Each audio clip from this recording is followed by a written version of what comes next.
Heaven Official's Blessing. Chapter 182. Audio source: WuXiaWorldAudiobook.com. Hero defeated by a penny.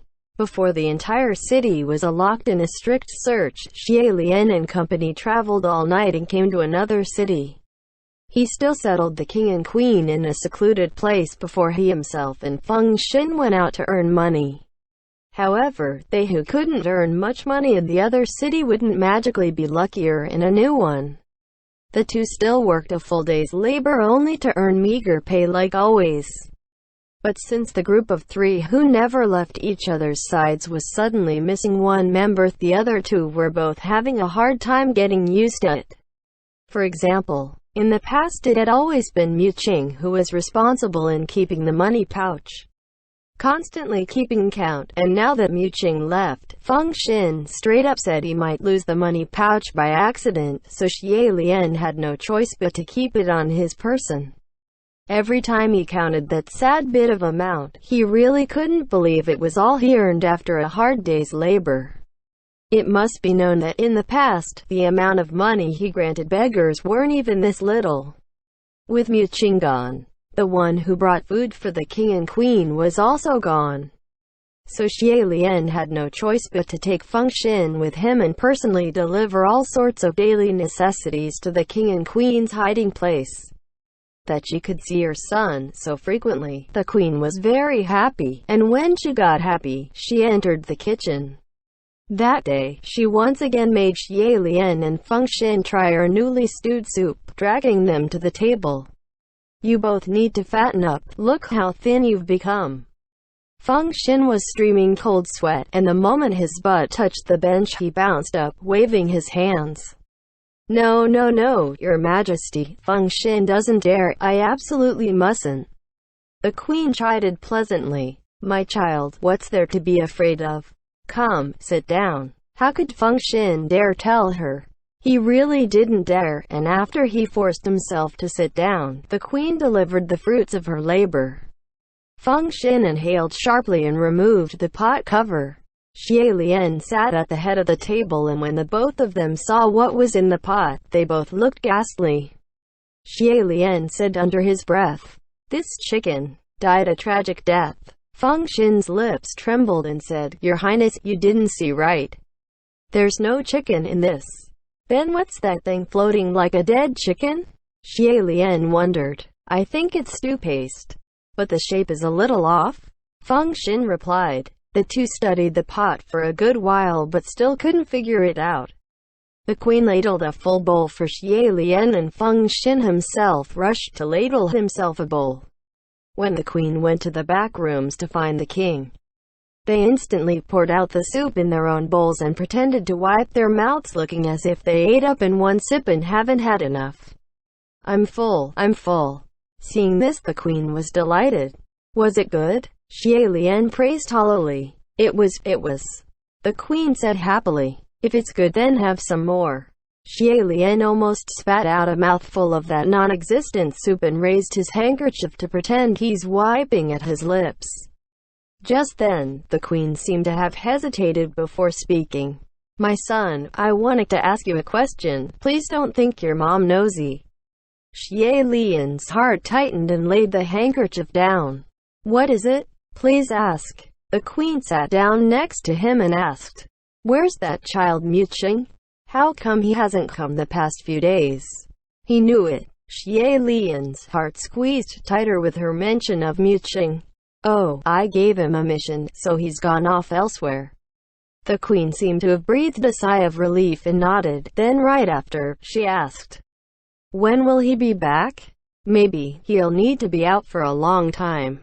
He won't be back any time soon," Xie Lian replied. Hearing this, the queen seemed troubled, and Xie Lian noticed. "Is something the matter?" The queen instantly replied, "Oh, it's nothing." Feng Xin was the sharper one, and he suddenly spoke up. "Your Majesty, what's wrong with your hands?" "Hands?" Xie Lian looked down and was instantly shocked. His mother's pair of delicate, exquisitely maintained wealthy hands were at this moment looking rather horrifying. The joints were scraped and peeling, and there were faint traces of blood. Xie Lian stood up abruptly and grabbed her hands. What's going on? The queen quickly explained. It's nothing. I only just washed some clothes and blankets, but I'm not very good at it. Xie Lian blurted. Why are you doing the washings yourself? You could've. But he was stumped before he finished his words. Could've what? Could've had the palace attendants do the washing? Could've had Mu Qing do the washing? All of that was impossible now. On the road of escape, it had been Mu Qing who was the acting personal attendant, and his duties of taking care of all the personal necessities included the care for Xie Lian, the king, and the queen. With him gone, suddenly all the nitty-gritty had no one to take care of. No one to cook, no one to wash, no one to fold the blankets. The simple days of the past suddenly became difficult. Xie Lian himself was alright in suffering through it since there were much too many other things to worry about. But his mother, who had lived a comfortable, luxurious life, when had she ever done such crude labor? But if the queen didn't do this work herself, who else could take over? After some silence, Xie Lian said, Don't let this trouble you. I'll take care of the washing. The queen smiled. No need. You just take care of yourself. I've never done laundry nor cooked before, but since my time is free every day, doing the chores myself is still quite fun. Especially since you both enjoy the meal, it's made me quite happy. That pot of soup was stewed by such a pair of hands of his mother's. Xie Lian and Feng Xin exchanged a look and felt rather horrid. Just then, the queen added, Oh yes, there was another thing. Is there any way you can bring some medicine back tomorrow? Xie Lian's eyes widened slightly. Medicine? What kind of medicine? The queen's face was troubled. Sigh, I'm not quite sure either. Why don't you go to the pharmacy and inquire, see what kind of medicine should be taken for symptoms like coughing up blood? Coughing up blood? Xie Lian was shocked. Who's coughing up blood? You. Father. Why didn't you say something sooner? His voice was raised and the queen immediately hushed. Lower your voice. However, it was too late, and an outraged voice came from the back of the cottage. I told you not to say anything unnecessary. It was the king. Seeing that he had already heard, the queen didn't worry over hushing anymore and called towards the back rooms. But it won't do if this keeps up. Xie Lian walked straight into the rooms and saw the king was huddled in a bed of ragged blankets. He hadn't looked closely recently, but now that he saw the king was looking ill, his cheeks sunken, appearing even more sickly inside a gloomy room. There wasn't any aura of the king at all. He was nothing more than an ashen-faced old man. Xie Lian didn't need to check his pulse to know that he must have been ill for a long time, and nothing light either. In fact, the entire room permeated with the suffocating, musty air of sickness. Recalling that the queen had said the symptom was coughing up blood, in his moment of distraught his voice was raised. What's going on here? The king steeled his face. What's with that tone? Both the queen and Feng Xin entered the room too. Xie Lian admonished. Who cares what tone I'm using? If you're sick, why didn't you say something sooner? The king was furious. Are you lecturing your king? At any given time, what this king can and cannot say is not for you to say. Seeing that he was still acting tough, Xie Lian was in disbelief. You're unbelievable. Are you still throwing the weight of your title around at a time like this? The king was outraged. Get out. Get out of here. The queen and Feng Xin immediately dragged Xie Lian out. My son. Don't be like that. He's your father, and he's ill. Take a step back. On the run and ill, this was like adding frost to snow. Xie Lian buried his face in his hands. Mother, why didn't you both say something sooner? If you had, the illness wouldn't have dragged out to coughing up blood. Do you know how hard that is to cure?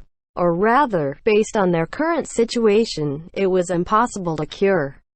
The queen was both dismayed and aggrieved. We didn't know either that it'd worsen like this. Feng Xin added. Yes. Besides, we had been dodging Young in pursuit this entire way. There was no time to stop. Xie Lian pulled his face from his hands. I'll take him to find a doctor in the city right now. No need, the king cried from within the room. Xie Lian looked back and was just about to rebuke with, I'm the one who makes the call right now, but Feng Xin responded first. Your Highness, if you take His Majesty to the doctors in the city, you'll be noticed for sure. Hearing this, Xie Lian instantly froze. The queen also spoke up.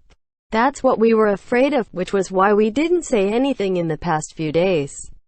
My son, why don't you just think of a way to bring back some medicine first?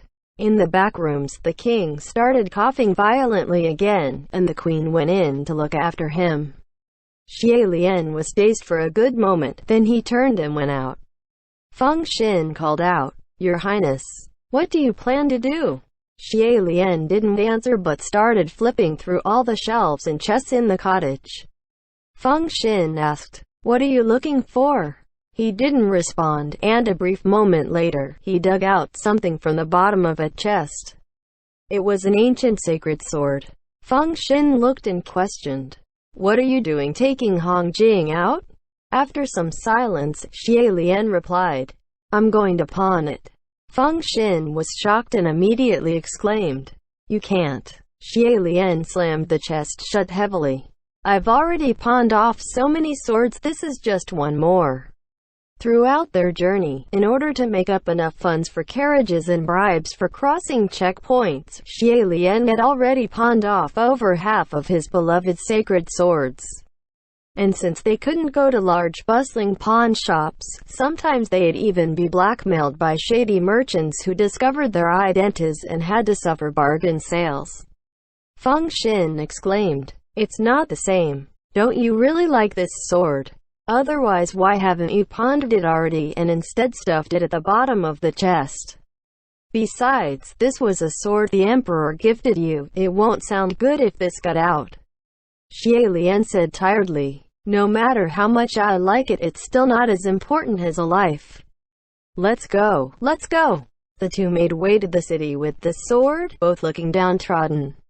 When they came to the pawn shop, Xie Lian stopped in his step and looked at the Hong Jing in his hand.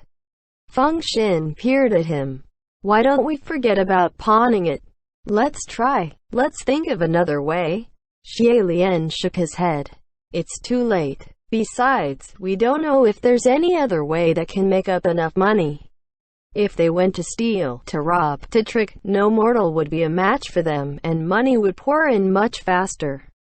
However, it was precisely because they must uphold the moral compass and adhere to the ethical regulation of mortals, earn money honestly, that things would be so difficult. Having made up his mind, Xie Lian said, This has to be pawned. Once it's pawned, let's go buy medicine. While he said so, his feet still didn't move. Feng Xin knew he was reluctant to let go, that this was the last sacred sword Xie Lian had, so he said, Let's look around some more. Right then, on the other end of the street came clamoring noise, shouting and yelling, and someone cried, Who's causing trouble? The audacity! Catch him! Catch him! The two were both startled, and Xie Lian instantly backed up to the side in alarm. Who? Feng Xin was alarmed too and went over the check, returning after he was assured. It's nothing. Don't worry. It has nothing to do with us. It's not anyone looking for us, and it's not the young and soldiers either. Only then did Xie Lian's tension relax. What's going on? I'm not sure, Feng Xin said. Looks to be a fight between some mad servants. Wanna go see? Let's go see, Xie Lian said. Hopefully it's not some thug. The two shuffled over to watch, and saw in the center there were a couple men who were brawling, and the surrounding audience were cheering. Feng Xin patted a passerby on the side who was enjoying the show. Hey buddy, what's going on here? That passerby chuckled. You don't know? This is too exciting. The servant is beating the master. Such an affair. Xie Lian was speechless. How come? And why is it a good thing? Of course it's a good thing. That passerby said. This master really is no good. This servant followed him since he was young, very loyal, but He only knew how to take advantage. Not only did he give no pay, he even worked him to the bone. The servant couldn't take it anymore, so you see, they're fighting. Sure enough, the one doing all the beating was cursing as he threw punches, yelling things like, "I've had it with you for a long time. Why don't you figure for yourself what you've given me? My family's so poor we have nothing to eat, but you still ride over my head all high and mighty. From today onwards, I ain't your dog no more," etc. The master, who was getting beaten, was hugging his head and screaming while the crowd cheered. But their shouts were making Xie Lian's heart lurch in waves, giving him chills for some reason, and he glimpsed at Feng Xin's face without thinking. Feng Xin didn't notice his strange behavior at all, and when he heard of all the crummy deeds from the others, he commented offhandedly, "I see, then this master really is no good. No wonder the servant is rebelling." He didn't mean anything by it, but Xie Lian's heart cracked, and he gripped Hong Jing tighter. After much headaches, Hong Jing was pawned, and the two finally had money. They immediately went to inquire after a doctor and purchased over 10 different kinds of medicine to take back. The medicine to cure symptoms of coughing blood was expensive, and the quantity needed was immense. It wasn't just 1 or 2 packets of medicine, healed in a couple days, so how things turn out to be afterwards must be closely observed. That evening, Feng Xin unwrapped a few bundles of medicine and started stewing outside the cottage, fanning wildly at the flames with a torn fan. As for Xie Lian, he was once again rummaging through the shelves and chests all over the house. After a while, he finally fumbled out a shimmering golden soft belt. Originally, Xie Lian had a number of golden belts, but their end was the same as those sacred swords, all pawned off. There was only this one left, and Xie Lian had wanted to keep it as a souvenir at first, but now, he had decided to use it for something. Coincidentally, Feng Xin looked up at him. "Your Highness, what are you doing holding that belt? You're not thinking of pawning it too, are you?" However, Xie Lian walked over and handed the golden belt to him. Seeing this, Feng Xin's eyes bulged, and he was bewildered. "What are you doing giving this to me? Your Highness, when you shut the chest just now, you didn't also shut your brain in too, did you?" Only then did Xie Lian remember that in the upper court, to gift a golden belt had a special meaning, and his face instantly darkened. "You think too much. I don't mean it that way at all. You just take it like it's regular gold." Then he stuffed it to him. Feng Xin glared with that shimmering golden belt around his neck. "No, you still gotta tell me, why are you suddenly stuffing me with gold? Just take it as compensation that I've owed you for so long," Xie Lian said. Feng Xin was confused. "No, but what's with you all of a sudden? Why are you talking compensation to me at a time like this? You might just as well pawn this off and buy more medicine for His Majesty. It's fine if you don't pawn it too. Keep it for yourself. This is something that only heavenly officials can possess." End chapter.